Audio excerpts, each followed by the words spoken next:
24장에서는요 종말에 관해서 예언을 하고 재림 준비의 비유를 말씀하시면서 예수님이 이 천국이라는 것을 결혼식 장면에 비유하고 있어요.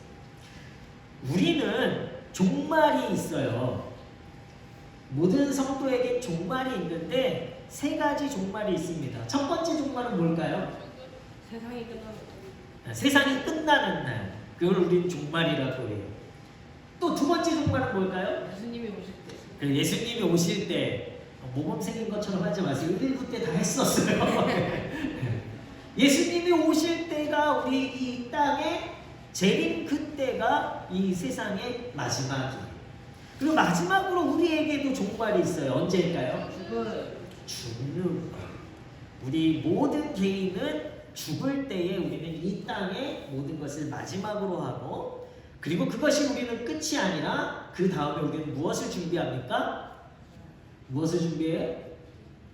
천국의 삶을 준비하는 거죠. 그러니까 종말이라고 해서 우리는 끝이 아니라 모든 성도는 천국이라는 새로운 삶이 시작되어져요. 그런데 오늘 말씀에 예수님께서는요 이 천국에 들어가는 자가 있고 들어가지 못한 자가 있다라고 말씀하고 계시는 거예요. 신랑을 맞으러 간 열 처녀인데 미련하고 슬기로운 처녀를 나누어서 예수님이 말씀하셨습니다. 당시 혼인 관습에는요 세 단계로 결혼을 했어요. 첫 번째는요 신부 신랑 아버지 사이에 공식적으로 합의를 하는 거예요.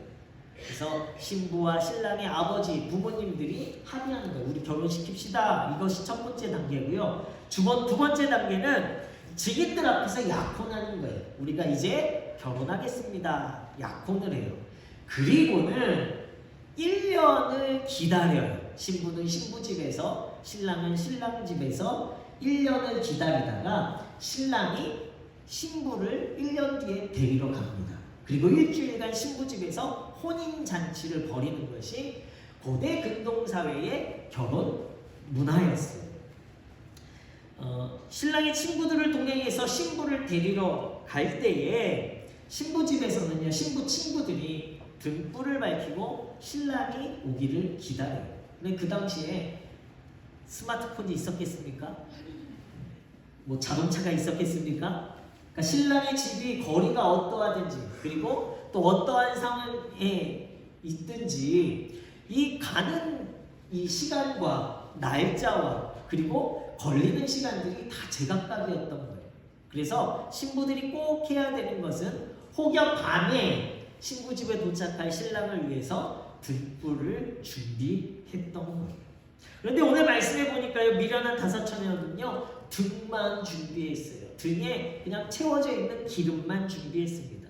그리고 슬기로운 처녀들은 등과 함께 혹시 더디게 신랑이 올지 모르니 충분하게 기름을 준비한 거예요. 문제는 무엇이냐면 이 미련한 다섯 처녀의 기름이 여유롭지 못했다라는 거예요. 여유롭지 못했다라는 거, 준비는 했는데 여유롭지 못했다라는 책임은 누구에게 있는 거예요? 신랑이 더디 와서. 신랑이 좀 빨리 왔으면 등불에 기름이 여유로웠을 텐데 그런데 신랑이 더디 오는 거예요. 그리고 또 기다리다 더디 오는 신랑을 기다리다 보니까요 피곤한 거예요. 그래서 지쳐 잠이 들게 되었습니다. 같이 혼자 졸은 것도 아니고 10명이 다 같이 졸았어요. 그런데 슬기로운 처녀들은 늦어질 것을 알고 준비한 것이 아니라 늦게 오는 신랑을 원망했던 것이 아니라 들의 기름이 충분한 것이 혹시 모를 일에 대해서 준비하고 있었던 거예요. 기름을 나눠달라고 미련한 다섯 처녀가 슬기로운 처녀들에게 부탁도 해봤지만 이 이기적인 슬기로운 처녀는요 기름을 나눠주지 않아요. 왜요? 혹시 나눠줬을 때 내 등불도 꺼질 수 있으니까. 이기적인 것 같아요. 여유롭지 않기 때문에 나눠줄 수가 없는 거예요. 신랑을 준비해야 하는 상황 속에서는요 기름을 나눌 수가 없다라는 것입니다. 그래서 결국엔 미련한 다섯 처녀는요 신랑이 더디오고 끝내 등불이 꺼지는 거예요. 그랬더니 어떻게 합니까? 그제서야 등불에 기름을 채우러 자리를 비웁니다. 그런데 오늘 말씀해 보니까요, 그 자리 비운 사이에 신랑이 도착한 거예요. 준비한 5처녀는 신랑과 함께 혼인잔치에 들어가고 문을 닫혔습니다. 예수님은요, 천국의 비유를 들어서 오늘 이 혼인잔치와 함께 천국을 이야기하고 계세요. 신랑이신 예수님이 오시는 날에 우리들의 모습이 어떠할지에 대해서 말씀하고 계시는 것입니다. 오늘을 살아가는 인생에서의 정말 중요한 지혜를 말씀하고 계시는 것이고요. 성도들이 꼭 알아야 할 말씀을 예수님께서 비유로 설명하셨습니다. 여러분들은 무엇을 기다리며 살아가고 계십니까? 여러분은 죽음을 기다리며 살아가고 계시지는 않잖아요. 그죠? 그런데 결국에 우리의 인생은 우리가 기다려야 하는 마지막은 바로 이 종말의 때라는 거예요. 우리는 그 때를 위해서 오늘의 삶을 살아갑니다.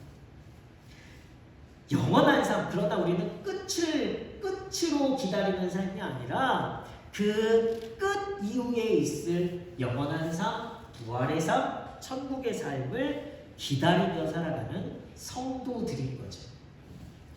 단순히 기다림이 끝이 아니라 우리는 준비되어진 기다림을 가져야 한다라고 오늘 말씀 가운데 예수님께서 우리에게 말씀하시는 거예요.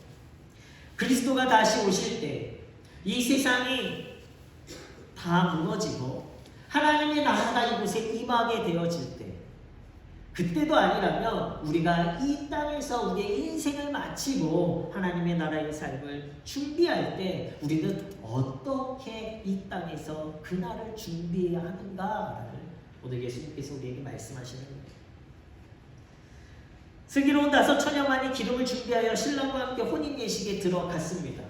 저는 우리 무대의 모든 성도님들이 혼인 예식에 다 들어가시는 기름을 준비한 슬기로운 처녀들이 되시길 예수 그리스도 이름으로 축원합니다.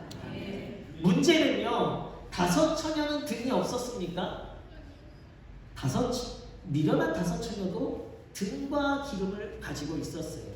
그런데 혼인잔치에 들어가는 자와 들어가지 못한 자의 부분은 무엇이냐면 충분한 기름을 준비했느냐 하지 못했느냐라는 거예요.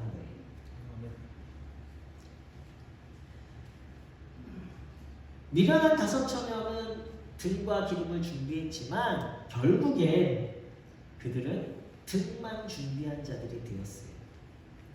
당연히 신랑은 더디게 올 수밖에 없었습니다. 그래서 신랑을 원망할 수도 있지만, 그러나 그것은 준비하지 못한 미련한 5처녀의 입장, 그들의 바램에서 이루어지는 상황이에요. 신랑을 기다리는 입장에서 등을 가지는 것은 당연하지만 그 안에 채울 기름도 충분히 가지고 있어야 하는 거예요. 더디게 올지 모르기 때문에, 여러 가지 다른 사정들이 있을 수도 있기 때문에, 그래서 혼인잔치 예식에 넉넉히 들어갈 수 있는 것은 충분한 기름이 있을 때에야만 들어갈 수 있는 거예요.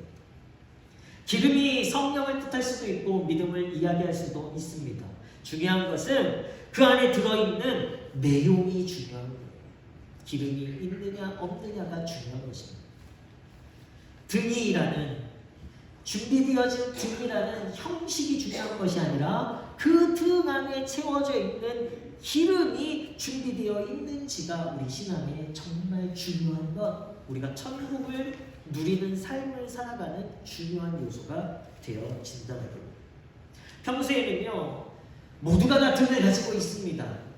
평소에는 잘 알지 못해요. 등을 가지고 있는지 아니면 등에 기름도 충분한지 구별하기 쉽지 않습니다. 그런데 주님이 오시는 그날, 세상에 종말이 임하는 그때 우리가 죽음의 그 순간에 이것이 구분되어진다, 명확하게 드러나진다라는 거예요. 미련한 5사람은 등도 준비했습니다. 그러나 등만 준비한 거죠. 성도의 모습이 바로 그래요. 모든 성도들이 등은 준비합니다. 무엇입니까? 내가 예수님 알아요. 내가 예수님 기다립니다. 내가 예배해요. 내가 하나님 성도로서 예배하고 있습니다. 나는 구원을 믿어요. 라고 말할 수 있어요. 그러나 그거 가지고 우리의 신앙이 진정한 믿음의 신앙, 그리고 구원받는 혼인잔치에 들어가는 충분한 기름이 있다라는 것을 드러내지 못한다라는 거예요. 무늬만 성도예요. 겉만 그럴듯할 수도 있어요. 등만 가지고는 신랑을 기다릴 수 있지만 억지로 기다려야 돼요. 노심초사 기다려야 돼요. 등불이 오면 꺼지지 않을까. 신랑이 더디 오면 안 됩니다. 두려움을 가지고 그때를 기다립니다. 결국은요, 이러한 모습으로는 신랑과 함께 잔치자리에 들어갈 수 없다라는 거예요. 성령 충만하지 못하고 믿음이 없는 사람은요, 마지막에 그 모습이 드러나지는 거예요. 등이 기름을 대신할 수 없고 형식이 신앙의 내용을 대신할 수 없습니다. 이것은 13절에 예수님께서 우리에게 말씀하시는 깨어있는 자의 모습인 거예요. 형식만으로 본다면 우리는 교회 다니는 연수와 헌금 액수와 또 헌금했던 횟수와 기도한 횟수와 성경을 읽은 횟수로 우리는 여러 가지들을 이야기할 수 있어요. 형식을 강조하다 보면요, 거기에 매여 있는 거예요. 예배만 드리는 것으로 우리는 형식만 남게 되어지는 거예요. 등만 준비한 성도가 너무나 많이 있다라는 거예요. 순종은 없고 결단도 없고 우리 안에 사랑도 없어요. 나의 것을 희생하고 헌신하는 것도 없어요. 기름이 준비되어 있지 않은 거예요. 율법적인 신앙으로 나아갑니다. 내가 하고 싶은 사람. 예수님 왜 이렇게 더디 오시는 거예요? 왜 이렇게 하시는 거예요, 예수님? 하나님의 공의와 하나님의 사랑도 알지 못하고 내 기준과 내 의를 가지고 내가 준비한 것, 그것만으로 모든 것이 옳다라고 생각하면서 형식적인 신앙, 등만 가진 신앙을 드러냈다는 거예요. 등불만 준비하고 지쳐 잠든 미련한 5 처녀의 모습이 바로 이 외식하는 신앙의 모습입니다. 그래서 하나님께서는요, 예수 그리스도의 십자가의 대속을 통해서 율법의 구원이 아니다, 이제 무엇의 구원으로 바꾸신 것입니까? 믿음의 구원으로 바꾸신 거예요. 신랑이 온다라는 믿음으로 신랑과 함께할 혼인잔치를 소망하면서 기쁨으로 신랑을 맞을 기름을 지금 이때에 충분히 준비하고 있는 거예요.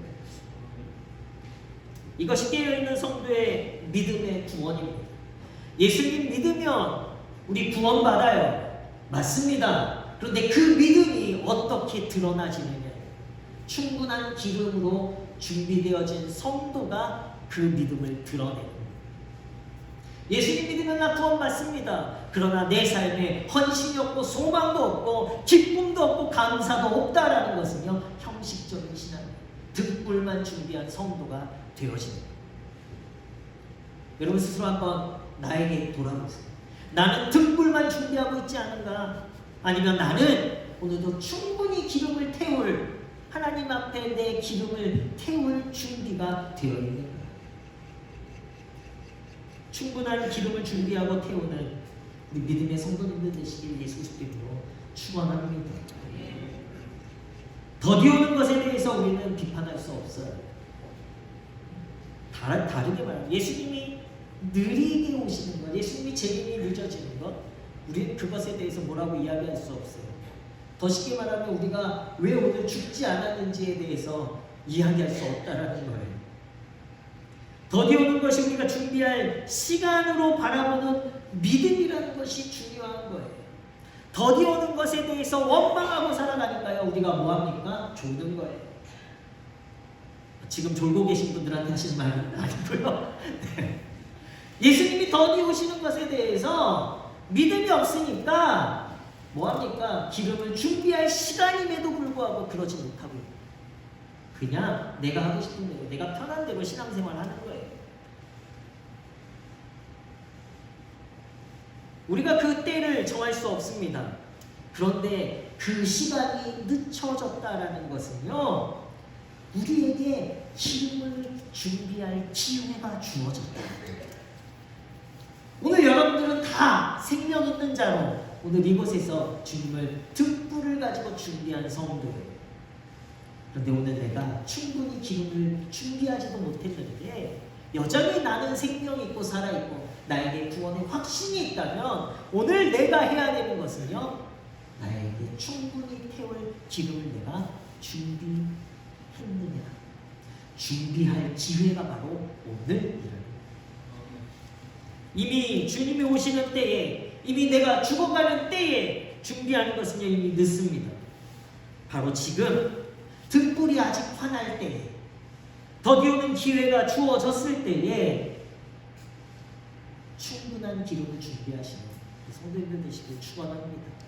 베드로후서 3장 9절 말씀에 보면 주의 약속은 어떤 이들이 더디다고 생각하는 것 같이 더딘 것이 아니라 오직 주께서는 너희를 대하여 오래 참으사 아무도 멸망하지 아니하고 다 회개하기에 이르기를 원하느니라. 이렇게 기록하고 있어요.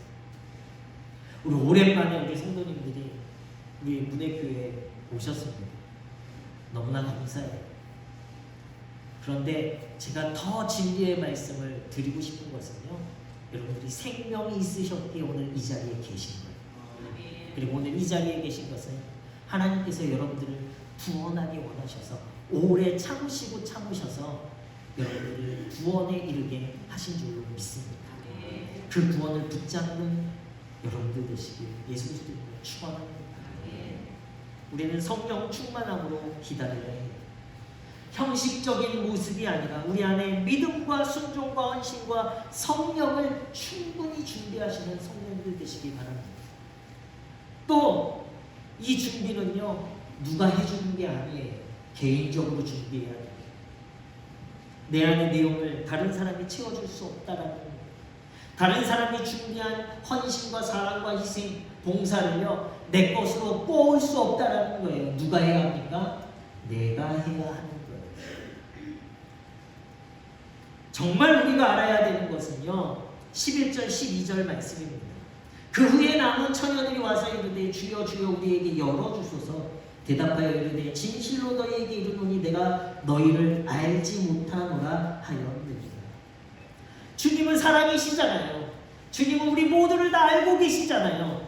주님 사랑이 우리를 구원하실 수 있잖아요. 맞아요. 그러나 그 날에는요, 주님께서 철저하게 우리에게 말씀하시는 것을 내가 너희를 알지 못한다 말씀하십니다.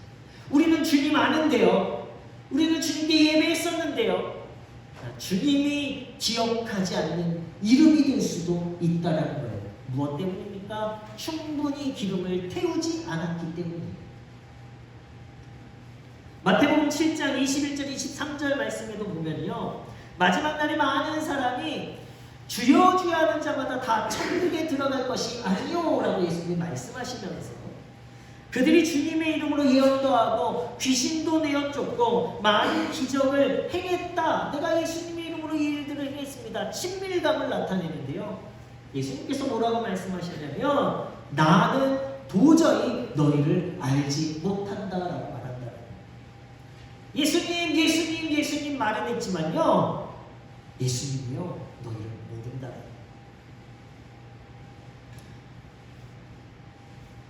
우리 아이들이 BTS를 좋아해요. 여러분 BTS 뭔지 아세요? 네. 과자 이름이 아니고 비스켓 이름이 아니고 연예인 이름이에요.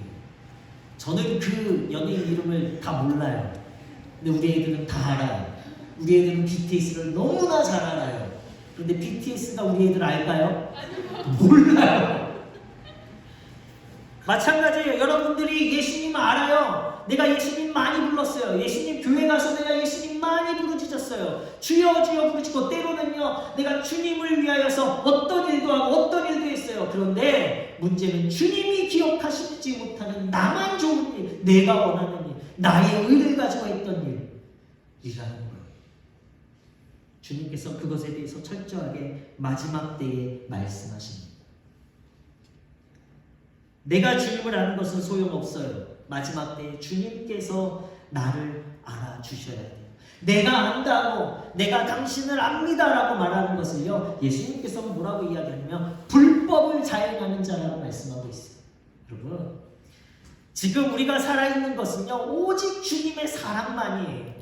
주님의 사랑과 은혜 때문에 우리가 살아가고 있어요. 그런데 마지막 때에 우리가 죽는 그때에는요 철저한 거예요.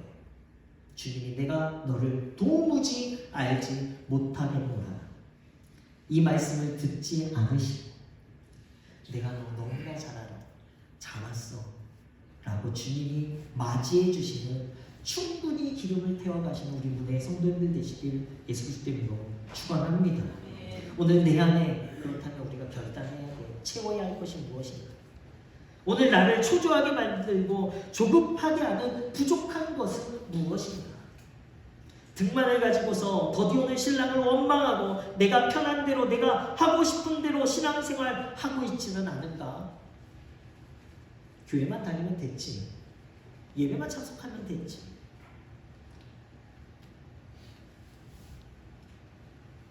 여유롭게 기다릴 수 있는 것은요 성령 충만한 은혜가 있어서 내가 오늘 주님을 위하여 나의 것을 기쁨으로 태워드리며 충분한 기름을 가지고 있는 성도만이 여유롭게 천국을 소망하고 기다리고 그 천국에 들어갈 확신이 있게 될 줄로 믿습니다.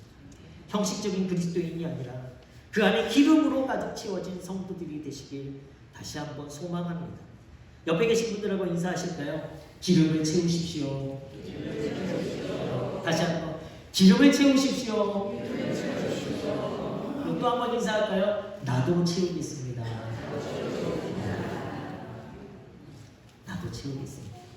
우린 기름을 충분히 태울 수 있는 성도가 될 때 그 기름의 향기를 통해서 주님이 그래 잘 왔다. 그래 내가 널 너무 잘 알지. 이런 인정받는 성도, 그래서 하나님 나라의 천국에 임하시는 우리 문의 성도님들 되시길 예수 그리스도 이름으로 축원합니다.